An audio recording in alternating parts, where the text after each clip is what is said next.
So calculate number of electron present in 1 mole of methane. So in 1 molecule of methane,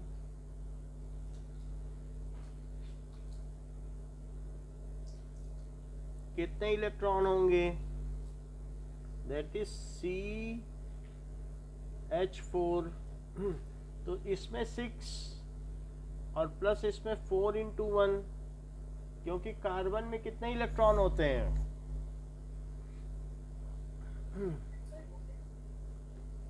6 electron होते हैं,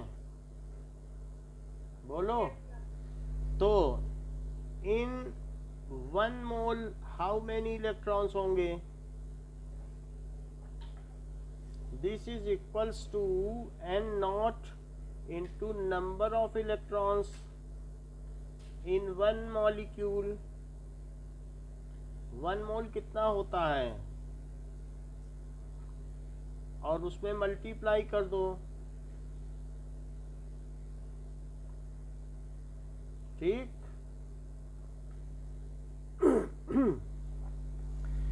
Calculate the total number and total mass of neutrons in 7 milligram of C14. 7 milligram में तो सबसे पहले ये पता लगाओ कि कितने मोल होते हैं। जब ये मोल पता चल जाए तो उसमें नंबर ऑफ न्यूट्रॉन्स पता लगा लेंगे। नंबर ऑफ न्यूट्रॉन्स पता लग जाएगा तो न्यूट्रॉन्स का मास भी पता चल जाएगा। सो in 7 milligram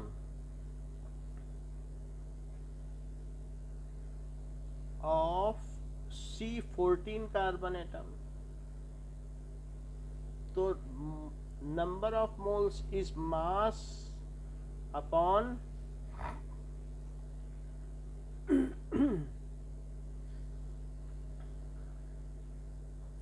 मोलर मास कितना होगा?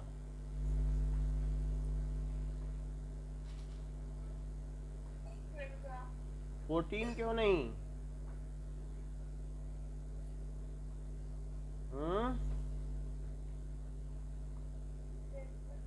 चलो बताओ कितना होगा इसके नंबर ऑफ मोल्स?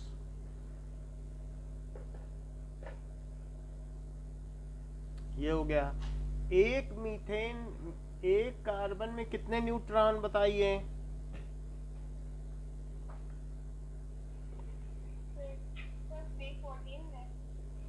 C14 है ना, देखो बुक में। नंबर ऑफ न्यूट्रॉन्स कितने हुए?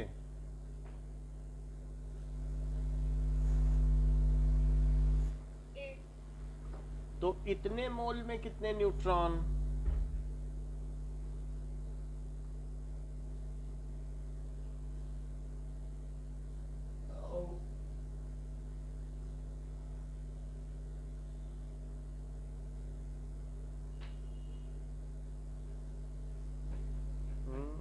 एक मिनट, इतने मोल हैं। मोल को तो बदलना पड़ेगा ना, किसमें अवोगाड्रो नंबर से मल्टीप्लाई करेंगे तभी तो नंबर ऑफ पार्टिकल्स आएंगे ना। तो ये भी तो करना पड़ेगा। बोलो, बात समझ में आ गई?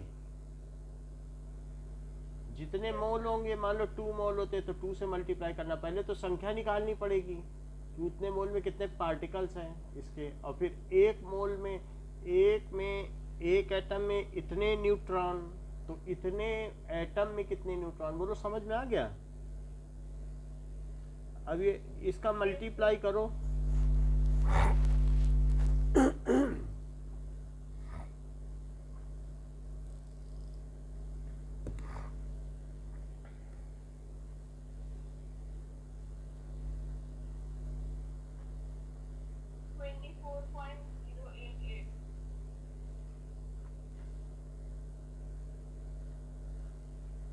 तो ये हो जाएगा 2.4088 इंटू 10⁻20 न्यूट्रॉन। तो अब इनके मास क्या होगा? ये तो फर्स्ट पार्ट हमने कर दिया कि ए एंड बी करके पूछा गया था, तो टोटल नंबर आ गया। और बी पार्ट में mass of neutrons in 7 milligram of C14। तो जब इतनी संख्या हो गई न्यूट्रॉन्स की तो अब इनका मास करना है। So number of neutrons into mass of one neutron. तो बताओ नंबर ऑफ न्यूट्रॉन्स कितने हैं?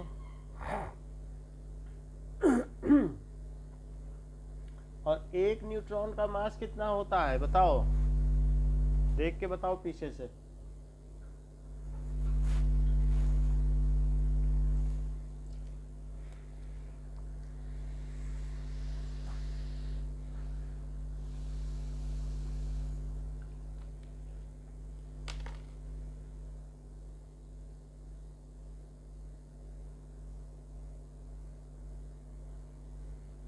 बताइए।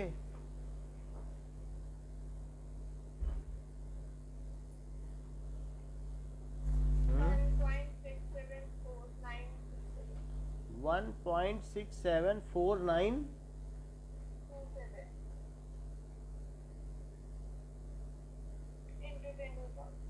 केजी में बता रही हो ना? -27 kg। चलो केजी में बता दो। तो अब मल्टीप्लाई करके बताइए।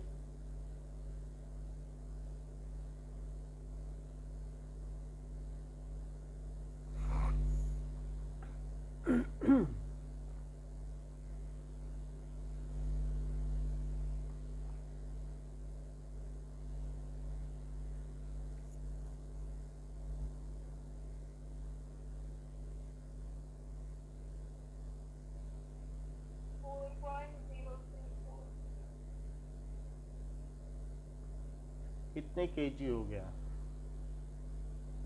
अब थर्ड पार्ट देखिए। वैसे 1.675 था, मैंने ध्यान नहीं दिया। मास ऑफ न्यूट्रॉन 1.675 लिखना चाहिए था, उसमें दिया ही था क्वेश्चन में।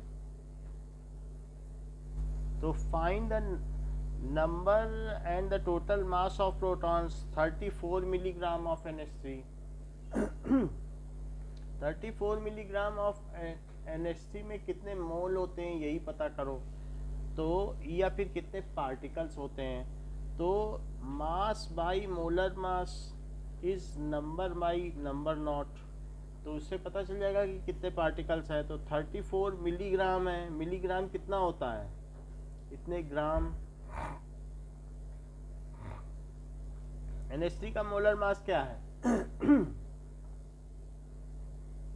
17 ग्राम। अच्छा, N का पता नहीं।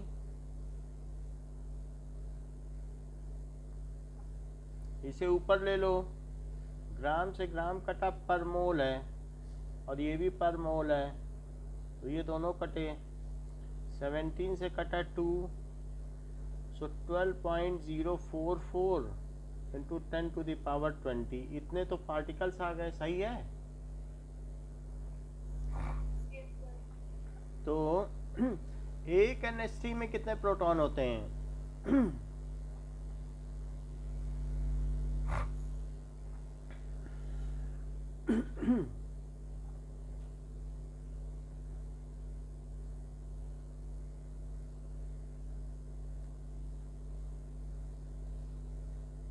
10. ओके। तो इन 12.044 into 10⁻20 molecules of NH3, number of protons,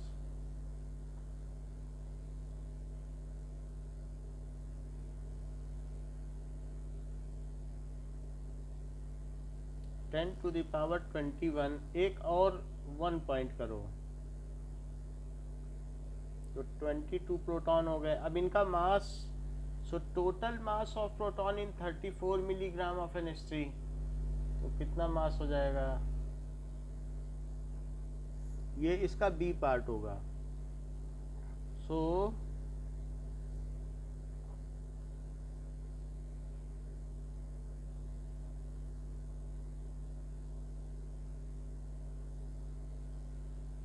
NH3, तो प्रोटॉनों की संख्या तो ये हो गई, और एक प्रोटॉन का कितना मास है बताओ जरा।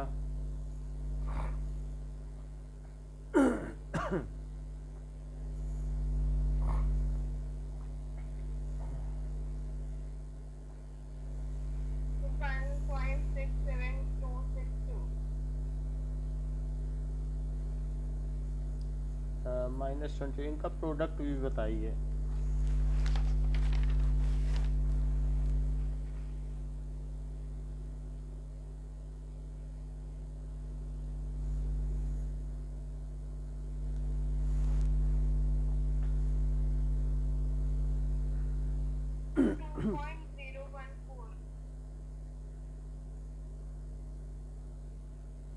-5 आ जाएगा, इतने केजी। नेक्स्ट देखो, will the answer change if temperature and pressure changes, बताओ।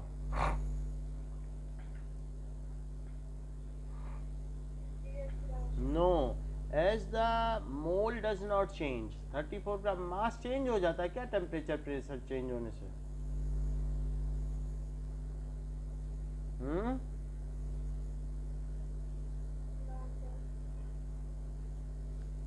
with temperature and pressure, so the answer will not change.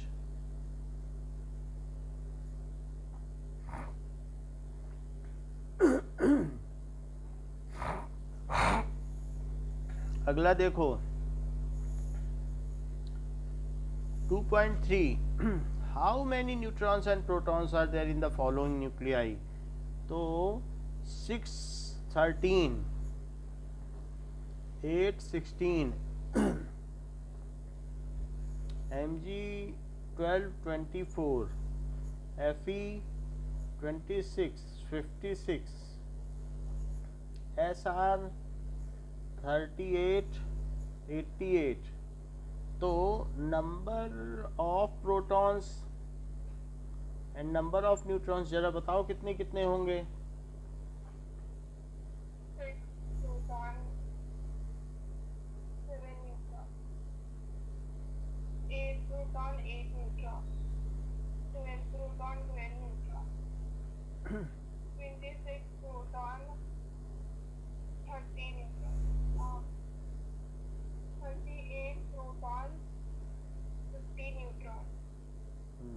ठीक है,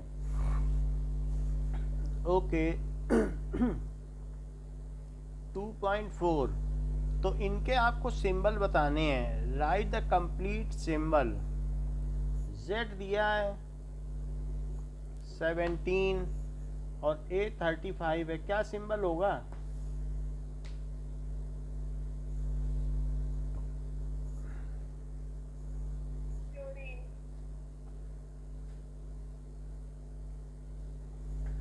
(92) और 232, 233।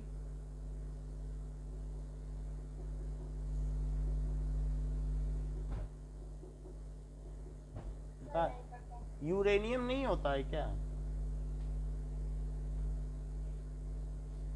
कॉमन है, रेडियो एक्टिव है। Z4A9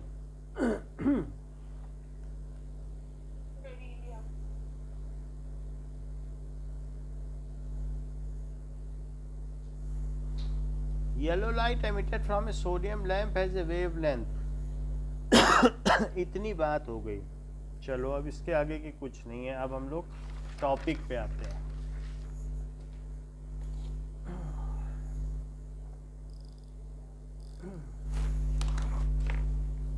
नाउ तो हमने ये देख लिया था रदरफोर्ड का एटॉमिक मॉडल क्या है, but there were certain drawbacks of Rutherford's atomic model. What were these drawbacks? Drawback of, पहले आप बताओ फिर मैं बताऊं, क्या है आपके नज़र में रदरफोर्ड में डिफेक्ट?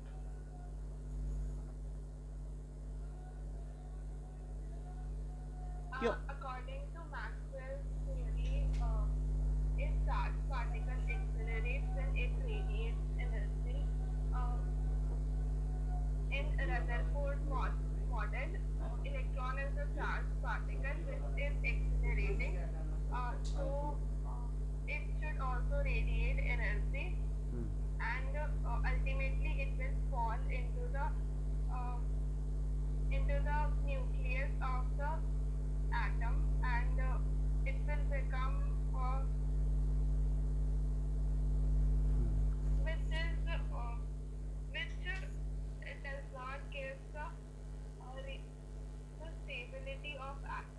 सही है।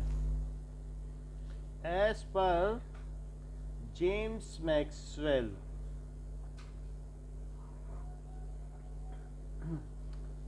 जेम्स मैक्सवेल्स इलेक्ट्रोमैग्नेटिक थ्योरी,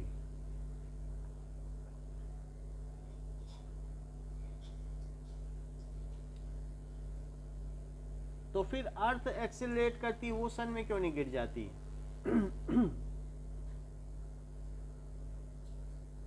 बताओ।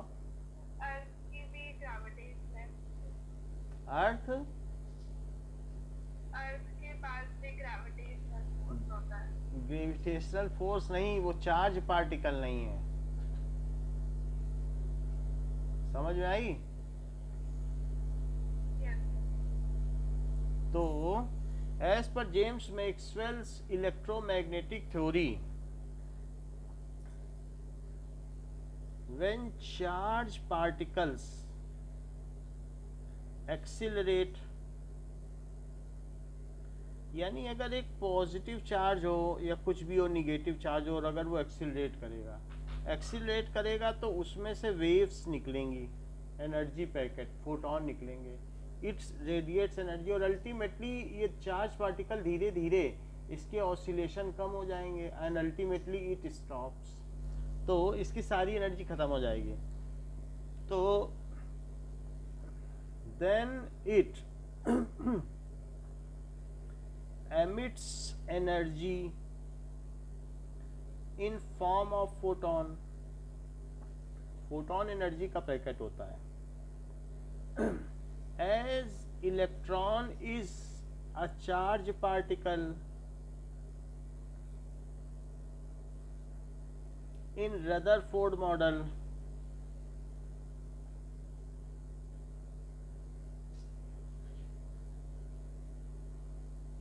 which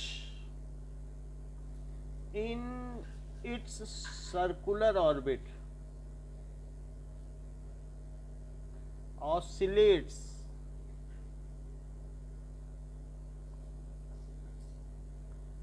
around nucleus, which उसके चारों तरफ सर्कुलेट करते समय क्या करता है, अपनी डायरेक्शन तो बदल रहा है। क्या ये एक्सीलरेशन नहीं है? Yes sir. ठीक है, ऑसिलेट्स या फिर एक्सीलरेट्स,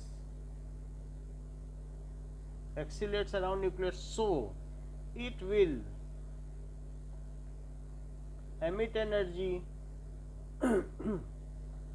और अगर एमिट एनर्जी करेगा तो उसकी पोटेंशियल एनर्जी खत्म होती चली जाएगी, and ultimately after losing its potential energy it eventually merge या fall into nucleus in a spiral path. तो वो क्या करेगा, स्पाइरल पाथ बनाते हुए गिर जाएगा। सो इट कंटिन्यूअसली लूज, ये अपनी एनर्जी को लूज करेगा, it's potential energy and fall inside nucleus in a spiral path within 10 to the power minus 8 second. So Rutherford's model is not stable for more than 10 to the power minus 8 second. So Rutherford model is not stable for more than 10 to the power minus 8 second. Now if it is considered that Rutherford ने कहा ये मान लो कि मेरे सारे electron इसी में गिर गए हैं, यही मॉडल मान लो। Now if Rutherford model, if it is assumed that all electron has sunken into, गिर चुके हैं, into nucleus, then it is miniature size of Thomson's model. क्योंकि ऐसे केस में इनका एटम की size 10 to the power -15 metre होगी, जो कि एटम की रियल साइज जो कि 10 टू द पावर -10 मीटर है उससे 1 लाख गुना छोटी है, तो वो भी सही नहीं है। रदरफोर्ड ने कहा अच्छा यही मान लो कि मेरे सारे इलेक्ट्रॉन अंदर गिर गए हैं, बाकी चीज़ें तो ठीक हैं। तो उन्होंने कहा नहीं, ऐसे केस में तो आपका मॉडल ही न्यूक्लियस के साइज का हो गया, और वो न्यूक्लियस के साइज के वो एटम के क्राइटेरिया को फुलफिल ही नहीं करता 10 टू द पावर -10 मीटर को। बोलो बात समझ में आई? Yes, sir. If at all it is assumed, if at all it is assumed that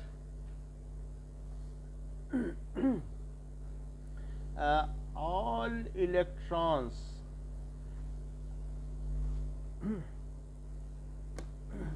sunk का मतलब उसी में गिर गए हैं, into nucleus, then it is miniature of, miniature का मतलब है थॉमसन का मॉडल तो कम से कम 10 टू द पावर -10 मीटर था, इनके केस में तो वो 1 लाख गुना छोटा हो गया। Of Thomson's model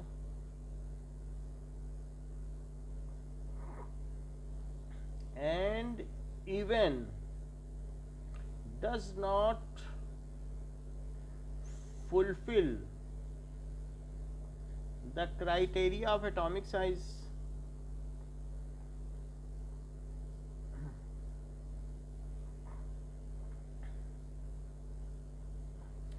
Rutherford model failed because it could not explain James Maxwell's electromagnetic theory.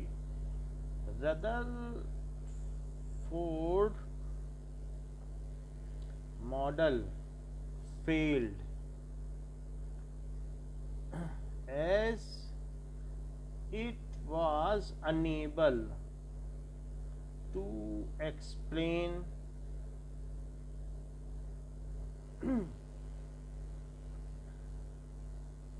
James Maxwell electromagnetic theory.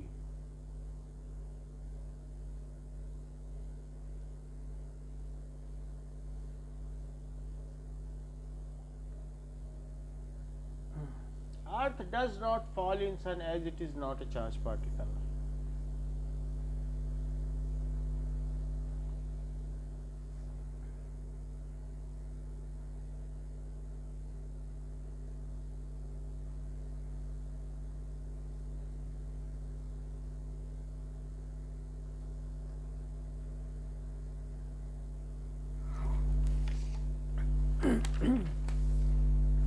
अब देखो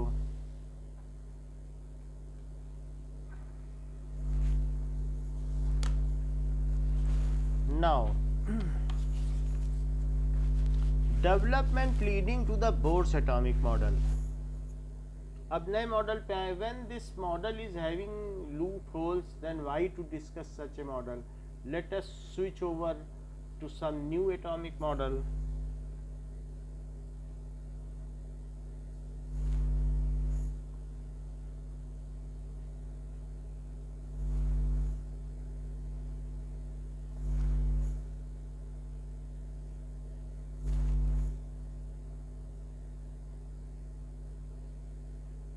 बोर्स मॉडल ऑफ एटम के जानने से पहले हम कुछ ऐसी चीज़ें देखें जो डेवलप हुई। उसके पहले there were some theories which were developed, जैसे कि नाउ बोर्स मॉडल जानने से पहले हम देखेंगे कि photo electric effect Bohr's model कब आया? 1913 में। और रदरफोर्ड मॉडल के जो बाद डेवलपमेंट हुए उसके बारे में अब हम देखेंगे। ओके, नाउ रदरफोर्ड मॉडल का दिया नहीं है कब आया है, और बोर्स मॉडल का दिया है that it came इन 1913। चलो, तो कुछ चीज़ें डेवलप हुई, जैसे फोटो इलेक्ट्रिक इफेक्ट डेवलप हुआ, वीन्स डिस्प्लेसमेंट लॉ डेवलप हुआ उसके पहले। इसके पहले प्लांक्स थ्योरी डेवलप हुई, क्वांटम थ्योरी, ये सब चीज़ें हम देखेंगे। और इसके अलावा हम और भी चीज़ें देखेंगे कि जेम्स मैक्सवेल्स की इलेक्ट्रोमैग्नेटिक थ्योरी क्या है। इन सभी डेवलपमेंट्स के बाद फिर हम कुछ टूल जुटा पाएंगे बोर्स मॉडल को समझने लायक। Historically, results observed from the studies of interactions of radiations with matter have provided immense information regarding the structure of atoms. तो दो चीजें हुई, two major development played role, two major development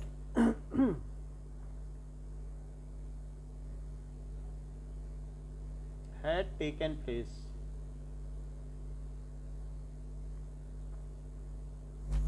ठीक है, which contributed towards formulation of Bohr's model, which contributed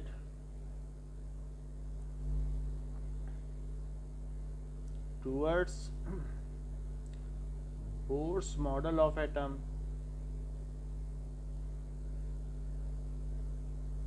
तो पहली बात कि dual character of electromagnetic radiation.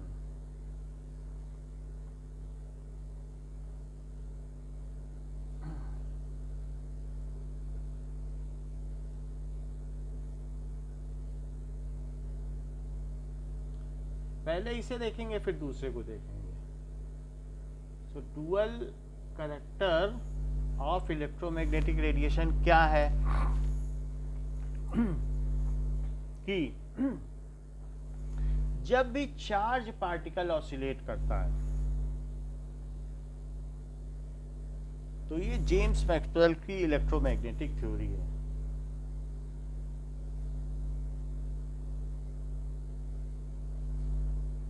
Electromagnetic wave theory, जो कि 1870 में ही दे दी गई थी, लेकिन इस पर ध्यान नहीं दिया रदरफोर्ड ने, बाद में लोगों ने ऑब्जेक्शन उठाया। नाउ अब देखो कि अगर चार्ज पार्टिकल ऑसिलेट कर रहा है तो ये यहां से अगर चार्ज पार्टिकल ऑसिलेट कर रहा है तो charge particle if it is oscillating then ये है, ये चार्ज पार्टिकल है प्लस, और ये ऊपर भी जा रहा है और नीचे भी जा रहा है। तो ऐसा करने पर इसकी वजह से जो इलेक्ट्रिक फील्ड है वो आगे बढ़ेगी। मान लो कोई चार्ज पार्टिकल सन में ऑसिलेट कर रहा है, तो आपको मालूम है 500 सेकेंड में हमारे पास सूर्य की किरणें पहुंच जाती हैं। The rays which are coming to us वो है तो फोटोन ही, तो वो किस स्पीड से चलती होंगी, वहां से चलने वाली जो इलेक्ट्रिक फील्ड है वो 3 × 10⁸ मीटर पर सेकेंड से चलती है। That is electric effect is transferred. ये नहीं कि कहीं चार्ज पार्टिकल अगर यूनिवर्स में ऑसिलेट किया तो तुरंत ही दूसरे यूनिवर्स में या उसकी किसी गैलेक्सी में तुरंत ही वो वेव नहीं पहुंच जाएगी, या उसकी इलेक्ट्रिक फील्ड, उसको चलने का एक समय है 3 × 10⁸ मीटर पर सेकेंड। समझ में आ गई बात? सो इलेक्ट्रिक इफेक्ट भी वेव की तरह चलता है। जैसे पानी में कंकड़ी मार दो तो क्या उसके किनारे तक वेव्स तुरंत पहुंच जाती हैं कि कुछ समय लगता है? तो वैसे ही अगर कहीं हलचल होती है, कोई चार्ज पार्टिकल ऑसिलेट होता है, तो उसकी जो वेव्स हैं वो उस हलचल को या उसके जो वाइब्रेशन है उसको पहुंचने में भी तो समय लगेगा, वो भी वेव की तरह चलेंगे। और उनकी स्पीड क्या होगी? 3 × 10⁸ मीटर पर सेकेंड। इलेक्ट्रिक फील्ड तो समझती हो ना कि अगर यहाँ प्लस चार्ज है तो उसकी वजह से यहाँ पर कुछ फील्ड होगी, यहाँ प्लस चार्ज रखोगे तो रिपेल होता है कि नहीं? अब इसमें अगर मूवमेंट करो तो इसके मूवमेंट की वजह से यहाँ क्या होगा, इसमें भी इफेक्ट आएगा, लेकिन इसके मूवमेंट की वजह से यहाँ तुरंत इफेक्ट नहीं आएगा। कितनी देर बाद ये इफेक्ट यहाँ पहुंचेगा और किस स्पीड से पहुंचेगा बताओ? इस स्पीड से यहाँ पहुंचेगा इफेक्ट। समझ में आ गई बात आपको? Yes, sir. तो जब चार्ज पार्टिकल ऑसिलेट करता है then its electric field moves इसका एक कंडक्टेंस है इलेक्ट्रिक फील्ड चलती है इस तरफ से, जेड एक्सिस की तरफ इलेक्ट्रिक फील्ड है, और ये इलेक्ट्रिक वेक्टर का मैक्सिमम वेक्टर है। This is maximum. तो इट इज, जो इलेक्ट्रिक फील्ड है मैक्सिमम है, तो ई नॉट बोला, मैक्सिमम को क्या बोला? ई नॉट।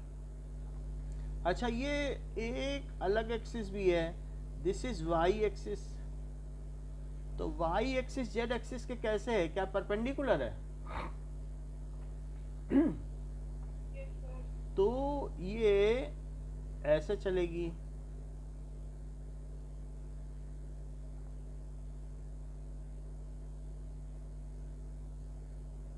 क्या आपने ये बात पढ़ रखी है कि change in electric field causes change in magnetic field? Yes, sir. भाई इलेक्ट्रिक फील्ड में चेंज होगी, इलेक्ट्रिक करंट चेंज होगी, तो क्या मैग्नेटिक फील्ड नहीं डेवलप होती है? तो इलेक्ट्रिक फील्ड हो या इलेक्ट्रिक करंट हो, सब एक ही चीज तो है, चार्जेस मूव कर रहे हैं, यही है इलेक्ट्रिक करंट। तो ये दोनों परपेंडिकुलर हैं, जरा ध्यान दो, एक ऐसे और एक ऐसे। तो क्या ये है मैग्नेटिक फील्ड, इसको कहेंगे बी नॉट। इस तरफ बी है और इस तरफ ई है। सो जब भी कोई भी चार्ज पार्टिकल ऑसिलेट कर रहा है तो उसकी वजह से ऐसे ऐसे फील्ड डेवलप हुई, और एक ऐसे ऐसे भी डेवलप हुई, देखो ऐसे ऐसे, जो कि उसके परपेंडिकुलर है। दिख रही कि नहीं? क्या Yes, sir. मैग्नेटिक फील्ड और इलेक्ट्रिक फील्ड का पीक एक साथ आया है? Yes, sir. और क्या इन दोनों का जो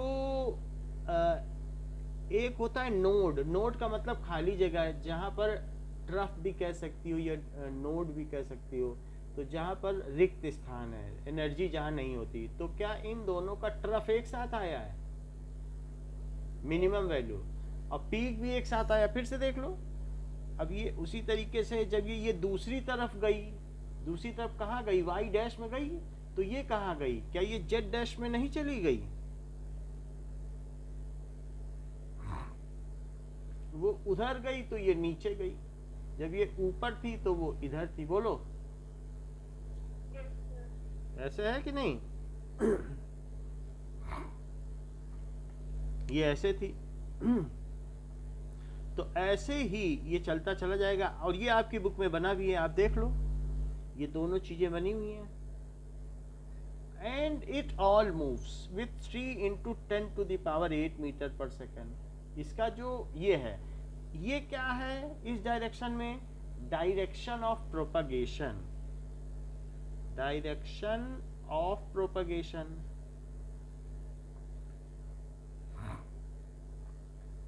जरा देखो ये एक्स एक्सिस है। So when charge particle oscillates, एक होता है एक्सीलरेशन, एक होता है ऑसिलेशन। एक्सीलरेशन तो किसी भी तरफ से स्पीड घट जाए, बढ़ जाए, कुछ भी हो जाए, उसको कहते हैं एक्सीलरेशन। लेकिन एक पैटर्न होता है, अगर वो ऑसिलेट कर रहा है तो एक पैटर्न है, एक टू एंड फ्रो मोशन है, तो वो एक रिदमिक मोशन है। अगर रिदमिक मोशन करेगा तो फिर वेव क्रिएट हो जाएगी, हो जाती है कि नहीं? So when charge particle oscillates, और नहीं भी तब भी तो इलेक्ट्रिक एंड मैग्नेटिक फील्ड तो बढ़ेंगे, चाहे कैसे भी करे, एक्सीलरेट करेगा तब भी और ऑसिलेट करेगा। ऑसिलेशन में हम जरा बना सकते हैं, तो ऑसिलेट्स देन इट प्रोड्यूसेस, ये क्या करेगा? वेरिंग है, चीजें बदल रही ना। अभी ये यहाँ पर इसका पीक है, जब ये आगे बढ़ जाएगा तो यहीं पे इसका कोई ट्रफ आ जाए, बढ़ती जा रही ना। रस्सी को ऐसे ऐसे करो तो उसके जो क्रस्ट है वो आगे बढ़ते जाएंगे, फिर धीरे धीरे उस जगह पे जहाँ क्रस्ट है वहाँ ट्रफ नहीं आ जाएगा। रस्सी को ऐसे ऐसे करो। Yes, sir. तो when then it produces varying electric and magnetic field.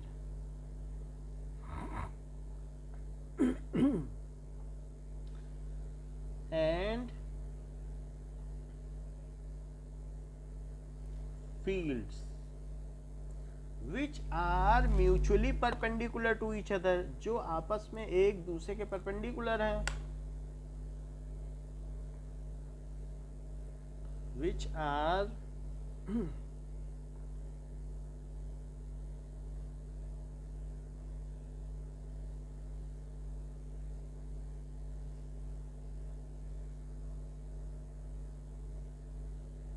जो आपस में एक दूसरे के परपेंडिकुलर हैं, ठीक है, एंड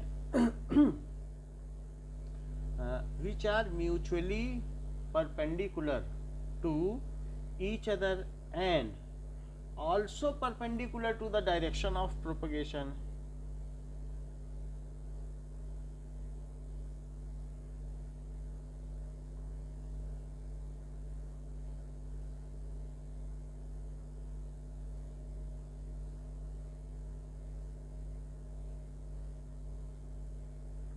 और साथ में डायरेक्शन ऑफ प्रोपगेशन के भी परपेंडिकुलर हैं, ठीक है. नाउ दैट इज तीनों चीजें परपेंडिकुलर हैं. That is electric field,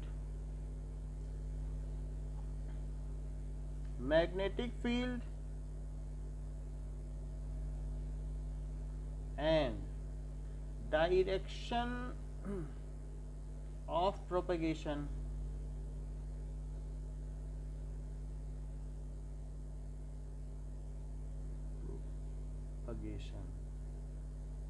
As orthogonal to each other, यानी mutually perpendicular.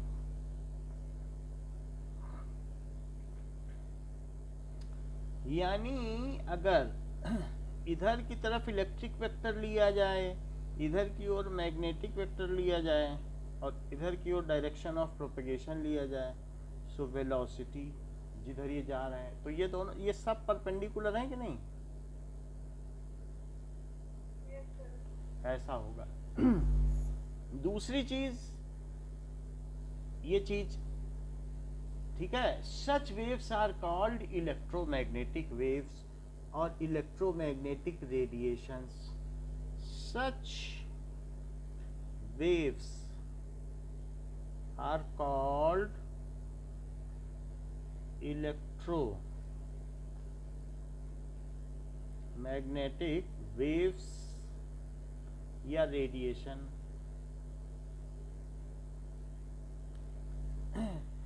The direction of propagation takes place at 3 into 10 to the power 8 meter per second.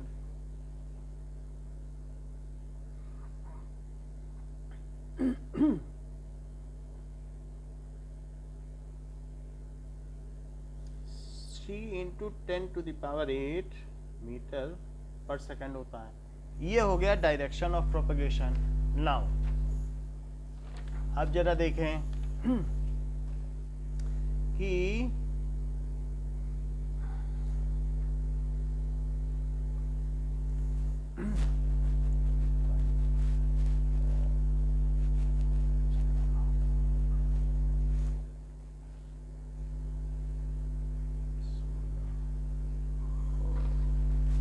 just a minute.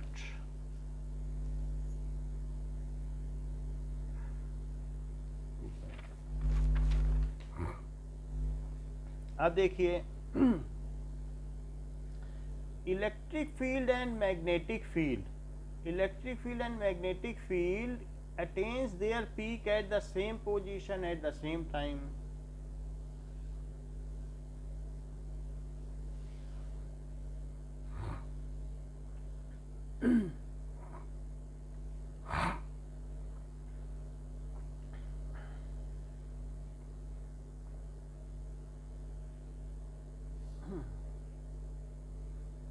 उनका peak एक साथ आता है.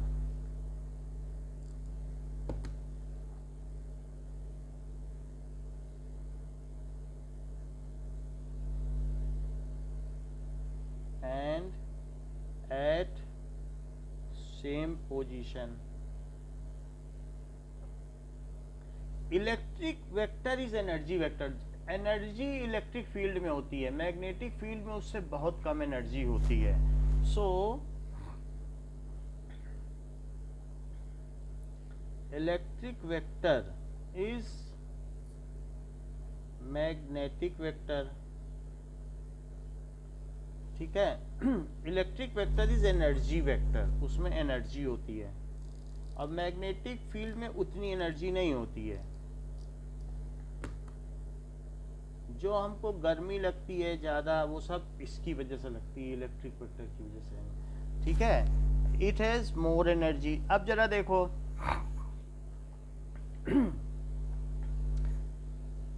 As पर the frequency of vibration. अब जैसे कोई पार्टिकल या ऑसिलेट कर रहा है तो उसकी फ्रीक्वेंसी कम या ज़्यादा हो सकती है कि नहीं हो सकती है। So as per frequency of oscillation, as per frequency of oscillation, अगर ज़्यादा तेजी से ऑसिलेशन हो, electromagnetic waves can be categorized into various types. Electromagnetic waves can be categorized into various types. अलग अलग इनको कैटेगराइज कराया जा सकता है। जैसे कौन कौन सी हो सकती हैं, अब अगले पेज पे देखो जरा कि व्हाट आर दीज टाइप्स। तो इसके लिए बना हुआ है आपके में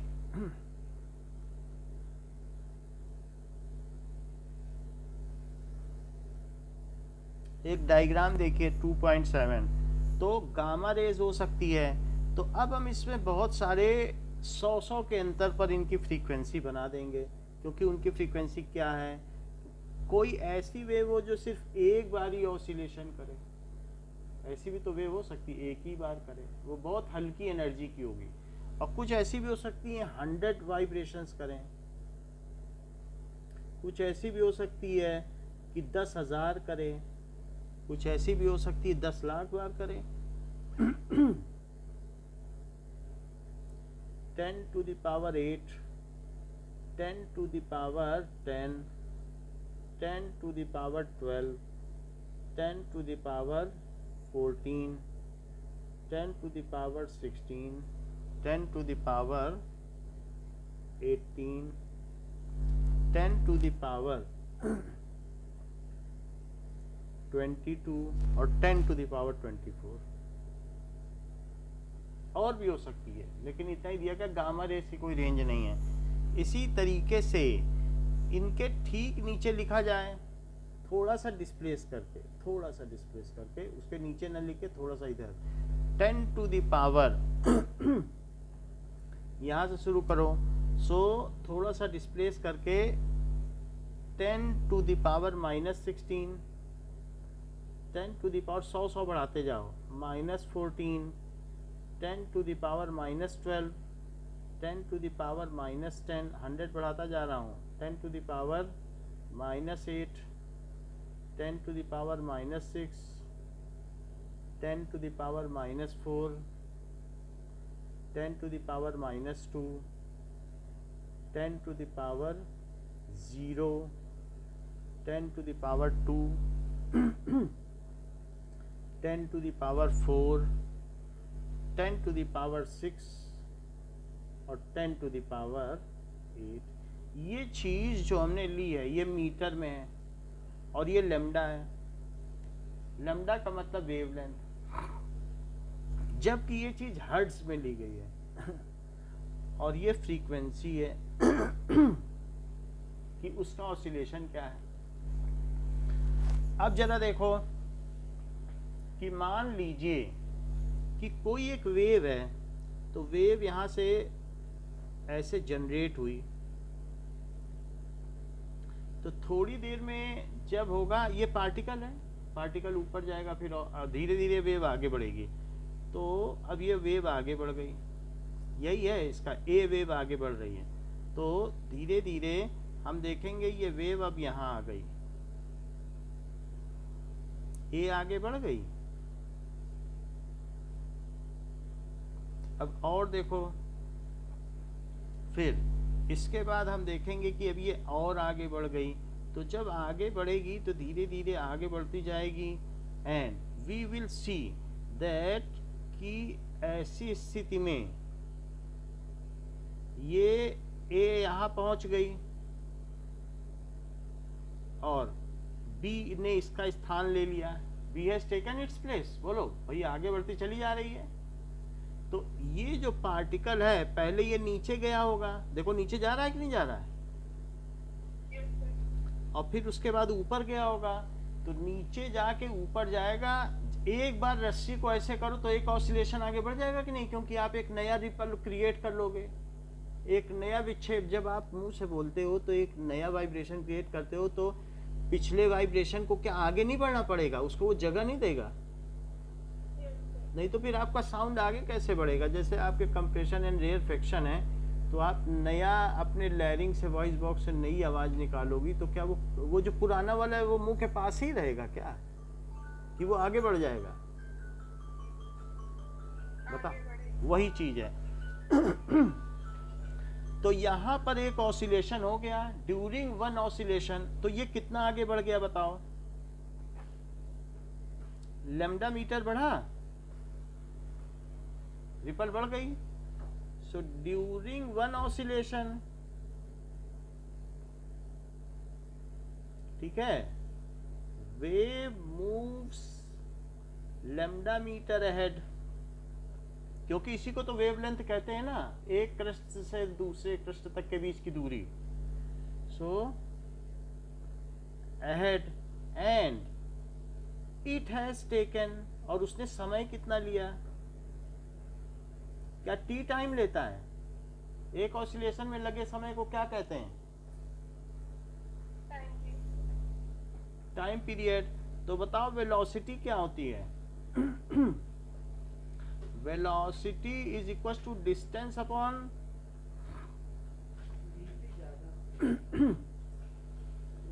डिस्टेंस लैम्डा है और टाइम टी है, ठीक है। अच्छा ये बताओ कि if an oscillation takes place in 1 second, तो one oscillation takes place in 1/n second, n oscillation 1 second में, तो एक ऑसिलेशन में लगे हुए समय को क्या कहते हैं? 1/n सेकंड, यही तो टाइम पीरियड होता है। ओके कि नहीं? अगर an oscillation takes place in 1 second, then one oscillation takes place, so that is one oscillation में लगे समय को टाइम पीरियड कहते हैं। एंड फ्रीक्वेंसी क्या होता है? It is number of oscillations पर सेकेंड। तो फ्रीक्वेंसी क्या एन हर्ट्ज नहीं है? एन ऑसिलेशन 1 सेकंड में हो रहे हैं, नंबर ऑफ ऑसिलेशन पर सेकंड, बोलो यही होती है फ्रीक्वेंसी की कि नहीं? एक सेकंड में जितने ऑसिलेशन होते हैं वही तो फ्रीक्वेंसी होती है। तो यहां से अगर हम देखें तो एन क्या हुआ? एन है फ्रीक्वेंसी, एन बोल दो, न्यू बोल दो, तो एन की वैल्यू क्या हो जाएगी बताइए? क्या 1/t नहीं हो जाएगी? Yes, sir. या ये भी कह सकते हैं कि new is equal to 1/t, क्योंकि एन हम फ्रीक्वेंसी कह रहे हैं। If one oscillation takes place in 0.1 second, 0.1 second में एक ऑसिलेशन होता है, तो मुझे ये बताओ कि एक सेकेंड में कितने ऑसिलेशन हो जाएंगे?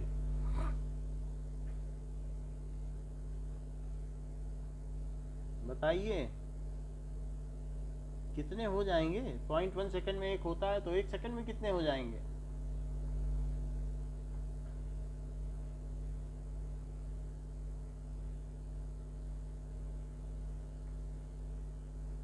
दस हो जाएंगे कि नहीं? Yes, sir. तो बताती क्यों नहीं हो? कुछ समझ में नहीं आई क्या बात? 0.1 सेकेंड में, हाँ, तो 1 बाई टाइम पीरियड, क्योंकि एक ऑसिलेशन में जो लगा समय है वो टाइम पीरियड है, तो in 1 second number of oscillations, so 1 by 0.1, सो 10 आ जाएंगे। तो यही हर्ट्ज हो जाएंगे कि नहीं? अच्छा, इसे क्या लिखा जा सकता है? क्या इसे लैम्डा इंटू 1 बाई टी लिखा जा सकता है? Yes, sir. तो क्या इसे लैम्डा इंटू न्यू लिखा जा सकता है? बोलो। Yes, sir. V is equal to nu lambda हो गया। इतनी बात हो गई। अब देखो यहां तक हमने बात कर ली है कि v is equal to nu lambda, velocity is equal to nu lambda, और v कितना होता है? v को c लिख दो, लाइट के लिए तो c हो जाएगा, और न्यू लैम्डा। तो अब जरा देखो कि इनका मल्टीप्लाई करो, कितना आएगा? ये है न्यू और ये है लैम्डा, तो जरा मल्टीप्लाई करो। 24 और -16 का मल्टीप्लाई करो। Minus 384. कितना आएगा? Minus 384. अरे मल्टीप्लाई करने से पावर भी मल्टीप्लाई कर देती हो क्या? 8 क्यों नहीं बोल रही हो? 10 टू द पावर 8।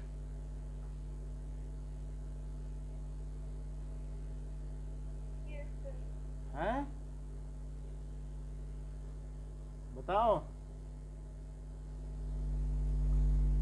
है कि नहीं? इसका मल्टीप्लाई करिए।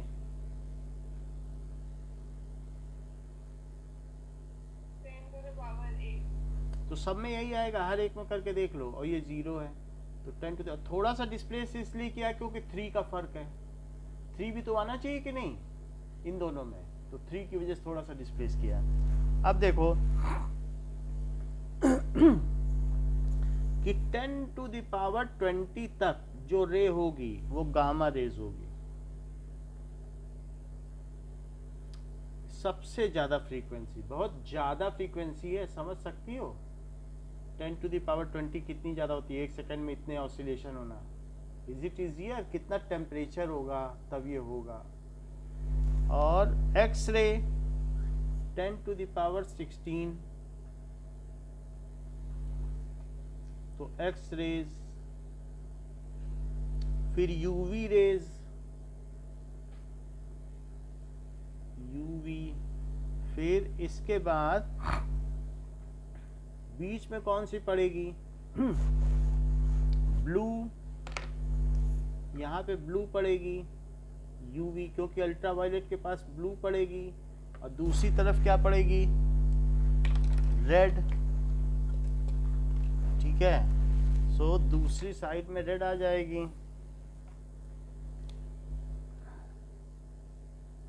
और बीच में ऑरेंज एंड ग्रीन सब आते रहेंगे ना। तो बीच में ग्रीन भी होगी, ऑरेंज भी होगी, ये सारी विजिबल है।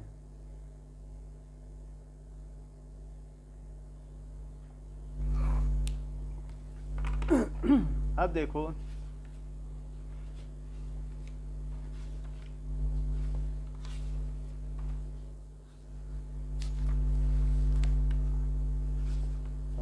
now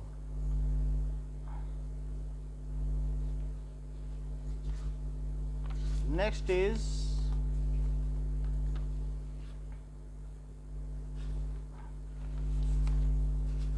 अब देखो infrared. 10⁻12 infrared, inferior to red, red से भी गई गुजरी, अल्टीरियर टू वायलेट यानी सुपीरियर टू वायलेट, वायलेट से ज़्यादा एनर्जी, इंफीरियर उससे कम एनर्जी। माइक्रोवेव, माइक्रोवेव कहाँ तक है, ये